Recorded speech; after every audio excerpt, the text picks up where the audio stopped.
Hello everybody and welcome to the United Stand. This is your Ole Gunnar Solskjaer press conference reaction for Manchester United versus Newcastle. Big injury updates, big topics, big questions. A good interview from Solskjaer after what was a very good win for us last night, as we know.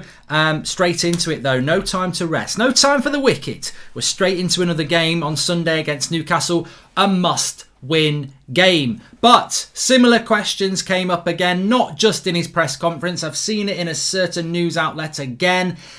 Give him an inch and they're all over it. Oh, Dean Henderson, he was shouting, he was catching the ball, he was throwing it out. We've solved our goalkeeper issue that doesn't actually exist. And lo and behold, Ole Gunnar Solskjaer got a question in there. Is Dean Henderson in with a shout of starting the game on Sunday? And Solskjaer sat them all down by saying, Dean played very well. He's always in with a shout. Of course he is. He was solid. He was clean. But David De Gea stopped us losing the game last week against West Brom. Shut up, sit down, move on. They can't stop it. It's probably quite difficult for a lot of people outside of the UK to understand the obsession with dropping David De Gea within the UK. And I'm sure some of you probably agree with it. But the reality is, it is ridiculous levels. And I think I've never really thought about it before, but I think it's probably, as many of you have said before, it's because they want Dean Henderson to play in goal for England.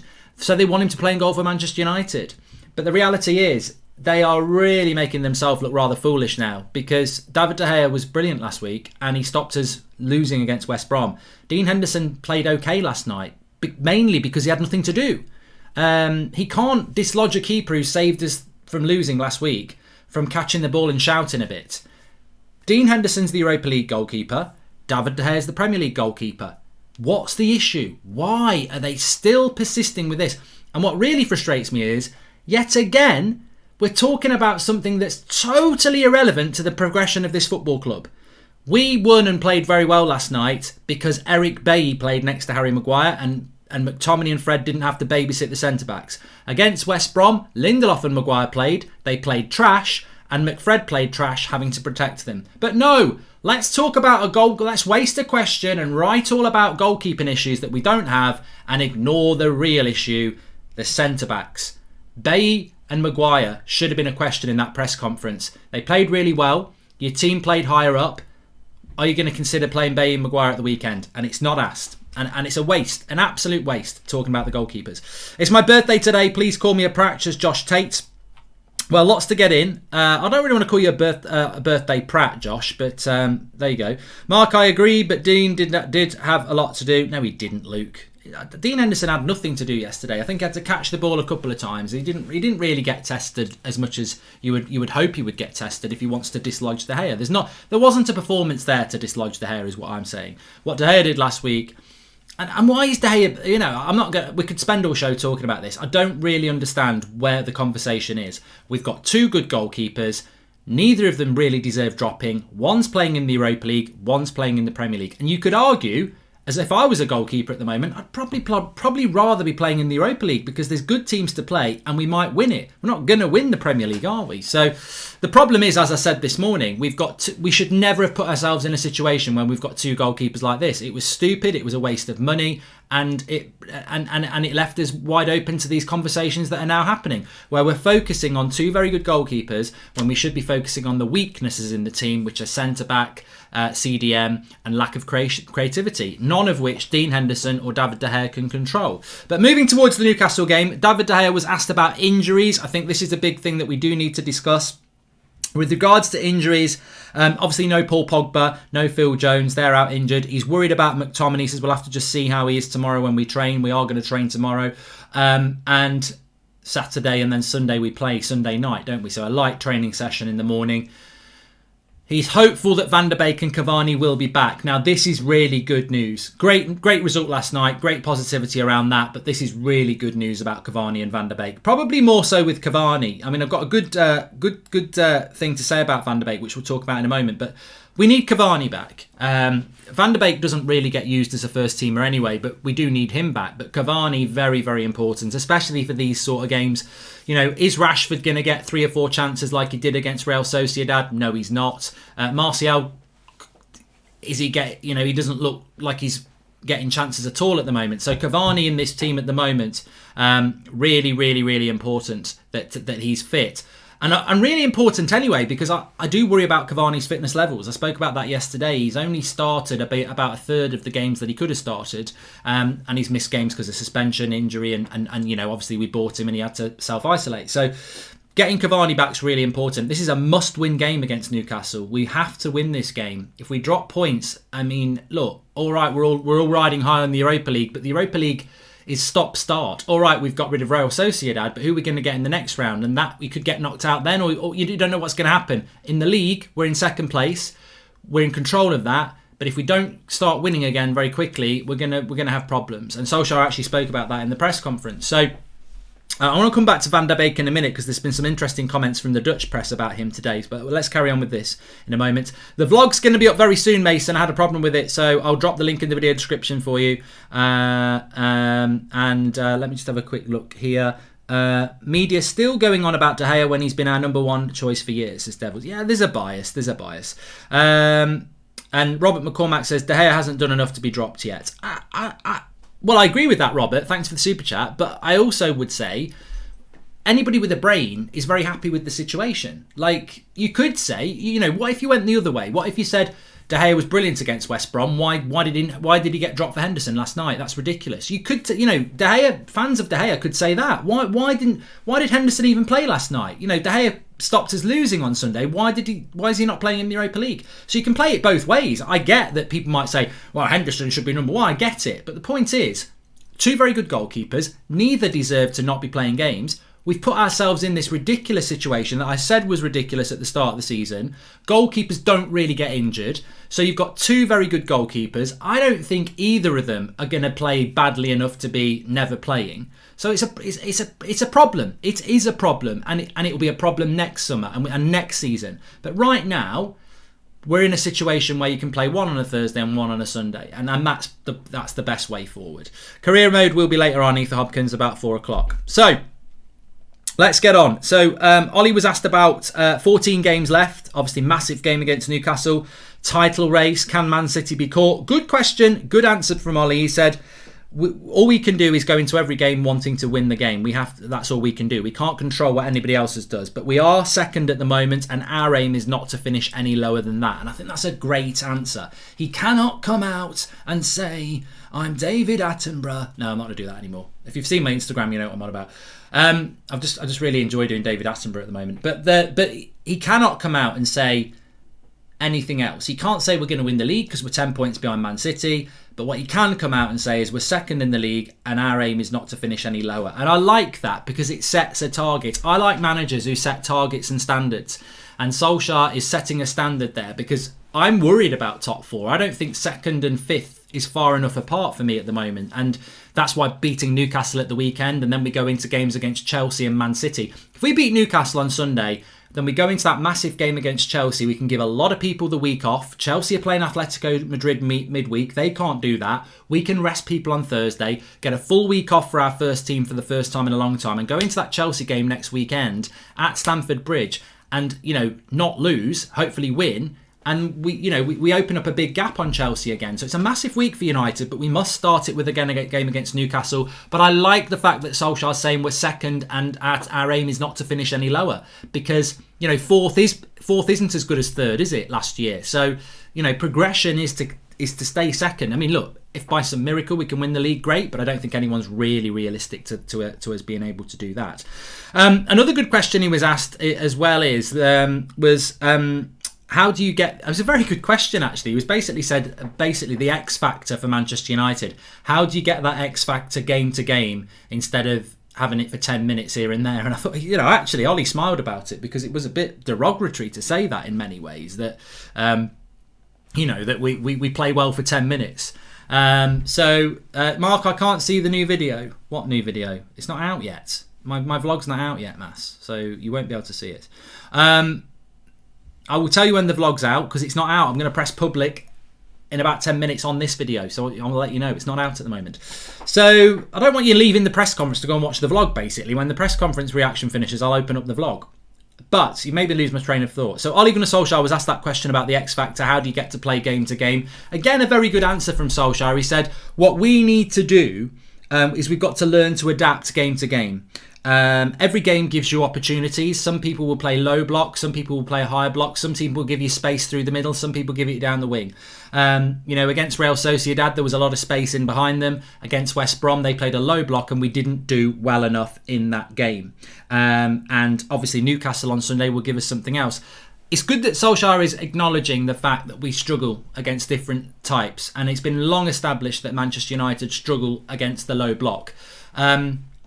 I enjoyed last night. The main thing I enjoyed about last night was the fact that we put the tie to bed 4-0.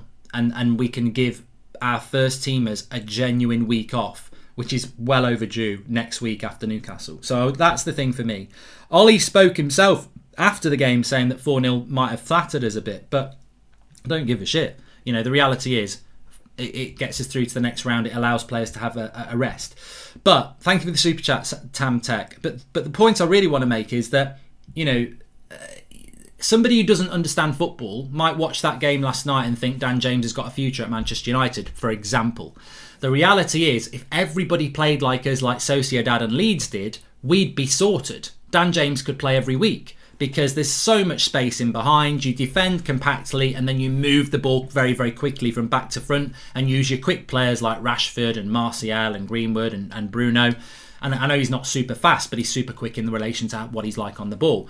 But not many teams play like that, especially against Manchester United, Manchester City, Liverpool. Most teams will play deep against us. And suddenly you're playing against a back six like we did when Sociedad had the ball. And you're like, where's the ball in behind? There is no ball in behind because they're on the edge of their box. And suddenly you've got to be more intricate in the way that you play, more intelligent, putting better crosses in, getting your fullbacks overlapping, looking for little 1-2s. And that doesn't necessarily suit a Dan James or a Rashford getting in behind. And you've got to play different ways. So Solskjaer's right. We've got to learn different ways of playing to keep that X factor going at Manchester United. And the way you do that is not just with the 11 last night. You've got to use different players. He alluded to it himself last weekend that maybe a Mata would have been quite useful in a game like that against West Brom. But yeah, we've got to learn to adapt to play different styles of play. I think we've got some players that play very, very well against certain types of teams. And I think we've got some players that don't perform very well against the low block. What we've got, those players have got to adapt, or we've got to find players who can do both. We should buy Basuma. He's a quality player, says Frank. Yeah, I do like Basuma, but we'll have to see what the plan is in the summer. Basuma's a player that doesn't get mentioned. I mean, I saw Declan Rice being mentioned in relation to Manchester United today, and I thought it was a new story. It was something we spoke about 3 days ago, so it's nothing new. It was mentioned on a podcast. But Basuma doesn't really get mentioned, but he would be cheaper. And he might be more suitable. But there are what I like about it is that there are options out there at CDM, whether it be Declan Rice, whether it be Zakaria, whether it be Basuma. We've got to be in the market for those players, though. And I don't know that we're in the market for a CDM at the moment. He spoke about Cavani. He was also asked about Rashford. This was a good question about Marcus Rashford as well.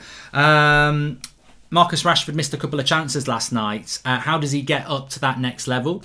And Ollie said, well, he is getting closer and he's improving all the time. But the main thing is that he's in that place in the first place to get the chance. And I think that's something that you could almost relate to Harry Maguire in a way. Like, we all spend a lot of time frustrated with how many headers Harry Maguire misses from corners.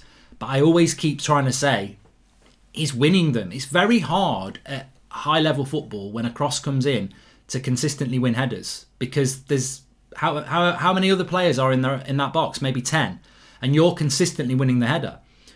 Eventually, hopefully, Harry Maguire will sort his heading direction out and keep winning the headers and start scoring more goals. I always think the good thing about Maguire is he does win those headers. The bad thing is they go everywhere. Again, with Marcus Rashford, all right, he missed 2 chances he should have scored yesterday, but he's in those positions. His speed and his intelligence gets him into those positions. His strength as well. Strength, speed, intelligence. Yes, he's got to improve on his finishing, but at least he's in them positions in the first place. And there is move. And Ollie knows there's room for improvement. Rashford knows there's room for improvement. He is not Kylian Mbappe. He is not Erling Haaland. He is not in that category. I believe he can get into that category, but there needs to be a lot more improvement around his consistency in relation to his final ball, whether that's shooting, heading or passing. But he's definitely got the tools to do it. He may never do it. You know, football is full of people with potential that don't get to the level that you think they can do. And he can still be a good player, and he's still having a very good season. I don't really think there is an issue with Marcus Rashford at the moment. I don't expect Rashford's finishing to get better. If he does, he'll be looking at Ronaldo numbers, says Bradley. And yeah, people do miss. Of course they do. People do miss. I think Harry Maguire's got more goals in him, definitely. Maguire wins headers, but he heads it like a balloon, says Hader Official. And like, share, subscribe, road to 1 million, says Ihab. Thanks for that, one of our moderators. Rashford misses a lot, says Mohammed, and doesn't do the right thing in the final third. He isn't crucial. And I think this is the area of improvement that we're talking about. Leicester set to open Basuma talks, says Romano. Gabriel, I mean, way to make me throw up. That's like... you've had a big glass of milk and the wife says, don't drink that milk from the fridge, it's off. You know, I feel sick now. I mean, Leicester are so good at buying players. Why are we not in for him? You know, what is it we think we've got in our midfield that we don't need to improve it? Pogba's probably going to go. We don't have a centre defensive midfielder that you think he's going to win as a title. And I'm not saying Basuma would do that or Declan Rice would do that, but they're better than what we've got. Fred's not a title-winning CDM. McTominay's not a CDM. Matic is nearly retired. Where is this CDM that we're bringing in that's going to make us win a title? I don't know what the plan is at United, but we've got to be buying a CDM because we haven't got anybody coming through that's going to be ready next season. And you can mention youth players and you can mention James Garner, but the reality is they're not ready to be first team CDMs next season, and we need one. So, you know, it's interesting. Onzo says they're opening talks for Samari, not Basuma, but whatever. Gabriel, you've got it wrong. I don't feel quite so sick now, but I still think that looking at Leicester, that would worry me. And there we go. Depanch says James Garner. James Garner's not going to come and play for Manchester United for 38 games at CDM next season. It's ridiculously unlikely. He wasn't even getting in the Watford team that much. He's gone to Forest. They're down near the bottom. He's playing every week. He's playing really well. You know, it won't that would be very unlikely to happen that he would come back to United next year and go straight into our centre defensive midfield position. He's only a teenager, so you know he probably needs a Premier League loan next season, and then the year after that you're looking at getting him involved. But we need somebody sooner. They won't sign Basuma unless and Diddy's going, says Robert McCormack. Leicester are very good at recruiting players, aren't they? They are very good at recruiting players. There was another question as well that Ollie didn't really answer this unless I misheard it. But he was asked about, does the defence play too deep when they're dealing with set pieces? Because we're conceding a lot of goals from it. And Ollie sort of answered it in the way that the problem is we're not winning the first ball and then, you know, we're conceding. But which basically says that it is a problem. But I think the problem is Lindelof and Maguire, full stop. Harry has got this tendency to drop and play everybody onside instead of attacking the ball, and Lindelof's too weak. So, you know, whether it's crosses, balls in behind, people running at them, they'll be playing against Newcastle, and I think when Lindelof and Maguire are on the team sheet, it gives every opportunity for the opposition to get a result. I want to see Bailly and Maguire playing. And I do wonder what's going to happen with Twansebi. We were talking about it with Flex last night, weren't we, before the game? What's the future plan for Axel Twansebi? Because I don't really understand. Jamie Howell says, from the morning show, we're disappointed we haven't got depth in the midfield, etc. But what positions are we happy with our depth? Left back, very happy. Goalkeeper, the depth is too good. I don't think we've got depth in CDM. I don't think we've got depth in centre-back. We haven't got depth at right back. We haven't really got depth. We've got depth up front. I think Martial and Cavani is good depth. All right, Martial's not playing well, but it's still good depth, those two. Number 10, we've probably got depth. I mean, the drop-off from Bruno to somebody else isn't good enough, but, you know, we have got depth. Left wing, have we really got depth if Rashford gets injured? Right wing, have we got depth? So there's a few areas that we need to improve. Centre-back, CDM, right-back, winger are probably the 4 areas that I think we need. What worries me, Mark, is that we create few clear-cut chances against the low block, so maybe Mata really suits the game on Sunday. Well, I certainly don't think that we will see Diallo on Sunday. It's Samari, not Bissouma, according to Romano's tweets. Says Salah Ahmed, Gabriel Noel. You're lucky. You're very lucky. Zane's not here. You've got it wrong. Is Fred even a CDM? Just because we play him in CDM doesn't mean he is. He's more like an old school midfielder. You're spot on about Fred. He's not a CDM. Dan James is useful in games where we hit teams on the break. Look at the 2 league games against City last season. That's a way to use him effectively. Yeah, Jake. I think on Dan James you're absolutely spot on. I'm not going to disagree with you on that one. But what I would say about that is that how many games a season is Dan James going to be useful to Manchester United? Leeds, yes, because they play wide open. When we're winning 3-0 and a team's attacking us, yes. And, against teams that are going to absolutely play on the edge of our box, like Man City, yes, you're right. So I do agree with you on that, but it's not enough, is it? He's got to have more strings to his bow. And I don't think that he really does have that. So that's my problem with that. I think that it's too few and far between with Dan James for him to have a future at Manchester United. Unless there's a spot on the bench for him where you, in them very limited opportunities, you do use him. But it's for me, I do like Dan James, but I don't. The future's got to be Diallo. It's got to be Greenwood, Rashford, and maybe you still do bring a Sancho in, because the great thing about Diallo and Sancho and Greenwood and Rashford is that they can play left and right, and having 4 players that can play. I think that's the modern game now, isn't it? The modern game is that people can play numerous positions. So I think that would be my preference on that one. I did want to just talk, I don't know whether we've got any more super chats. I did want to just talk about a comment from Dirk Kuyt, who used to play for Manchester United, not Manchester United, he used to play for Liverpool. And basically what he's saying is, he was speaking about Van der Beek, and he said, look, it's difficult to move from the Eredivisie in Holland to the Premier League. And we're seeing that not only with Donny van der Beek, we're also seeing it with Ziyech at Chelsea. I'm very surprised about Ziyech at Chelsea. He's, in many ways a similar situation to the one that we've got with Donny van der Beek, because he's a fantastic player and he's just not settled in. So Dirk Kuyt's basically saying that patience is a virtue with these players and give them time. And I really hope with Donny van der Beek that is the issue. I don't think he's been given nearly enough game time to be able to settle into Manchester United. But I think he definitely would have played last night if he hadn't picked up this injury. And he would definitely play next Thursday if he can get over his injury. And the reality is, this Europa League, if we can get people fit, the Europa League could be a really good thing, because not only does it give people like Dean Henderson game time, Eric Bailly game time, but it can give Donny van der Beek and Alex Telles game time. So, as much as the Europa League is a concern in relation to the volume of games, and it is, if we can get people back fit, we've got a big enough squad where we can give Van der Beek regular football, Dino regular football, Telles regular football, Eric Bailly regular football, and then you can start to think with some of those players, well, should some of those players be getting first team football more regularly? Donny van der Beek. I mean, I personally think Eric Bailly should be playing on Sunday. I really do. I don't think Lindelof should start, but I think we all know that it will happen.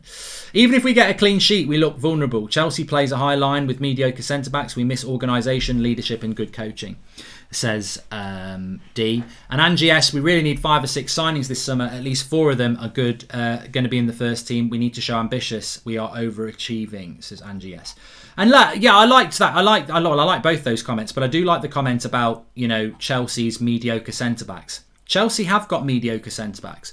Let's not forget, we're not saying that Eric Bailly and Harry Maguire are the new Rio and Vidic. No, far from it. Eric Bailly has got vulnerabilities. Harry Maguire has got vulnerabilities. But the way they play as a partnership changes the whole United side. And we saw it last night. We played higher up the pitch. McTominay got closer to Bruno. The ball moved quicker because we're playing higher up the pitch and it hasn't got to travel as far. When you play Maguire and Lindelof, we drop. McTominay and Fred don't attack. They stay in front of them. So it's not that Eric Bailly is necessarily a better centre-back than Lindelof. It's just that the partnership of Maguire and Bailly makes the whole team play better because we play in a different way. And that's surely got to be the aim in life, is to play better football. And when you're looking at the game against Newcastle at the weekend, you want to be playing on the halfway line. It's at Old Trafford against Newcastle, who aren't very good. And you want to be pressing them high up the pitch. And you want McTominay to get close to Bruno because we're at home. And yet we'll probably see Bailly on the bench and Lindelof playing. And that automatically makes us start playing in a different way. Or if we try to play the way that we play with Bailly, it's not as natural because Lindelof's always thinking shit about the ball in behind him. So I would like to see that, but we will see how that develops, of course. Bailly's our best centre-back, says Jeffrey. There is a career mode. I'm going to set it up in a minute, Abubakar. It's going to be in about an hour's time, an hour and a quarter. And I just want to make sure I've covered everything from the press conference. So, yeah, hopefully Van der Beek and Greenwood, Van der Beek and Cavani will be back on Sunday, hopefully. And also, no Pogba, of course. And Ollie, I really like what he said. You know, it's about, we're in second place. We don't want to finish any lower than that. And I think that's really important. Backing his goalkeeper De Gea against this constant bias agenda. I love that. And also, you know, Rashford as well. The fact that he's getting into the positions, and of course he can keep improving, but he ain't doing too bad at the moment. And, you know, also about this X factor, we've got to be better. And I liked what Ollie basically said after that game yesterday. It's like, you know, fantastic against Sociedad, but not good enough against West Brom. We've got to learn to play better against teams that don't make it as open. You know, Leeds are going to leave space. Oh, let's play Dan James to run into it. Sociedad leave space. Let's tell Dan James to run into it. West Brom are not going to give you any space behind. Right, what are we going to do then? How are we going to break our way through that? And that's what Ollie's talking about. When's the Burnley career mode coming, says United Live? Well, I tell you what is coming. It's just gone up in the last minute. Check it out. Link in the video description. It does work. Episode 4 of the Goldbridge vlog. You're going to love it. I've dropped the link in the video description. Some of you might never have seen the Goalbridge vlog before, in which case you can go back and watch episode 1, 2 and 3 after episode 4. But it's literally just gone public on my channel. I've dropped the link in the video description.